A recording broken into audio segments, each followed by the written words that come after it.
可惜今晚黑咧睇嚟就未有投票結果，因為啲議員仲喺度講緊嘢，繼續講嘢，咁睇嚟都要聽日但係聽日何時先有投票啦？咁我諗起碼都要上午嘅時間咧，可能再講多幾粒鐘。咁你話全個辯論過程幾時完結咧？暫時都冇人講得到。如果聽晚呢個時間已經全個兩個議案都能夠完成討論通過咧，我諗大家咧都應該值得歡呼，值得因為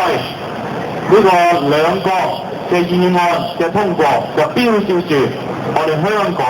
嘅政制發展嘅新一頁，亦都標誌住咧普選呢個嘅大門正在慢慢拉開，我哋慢慢隨住向呢個大門裏邊朝向佢一步步去進入去。咁所以嚟講咧，呢個係一個歷史性嘅時刻，所以大家都留喺呢度見證呢個咁嘅時刻嘅到嚟。我哋民建聯嘅全體嘅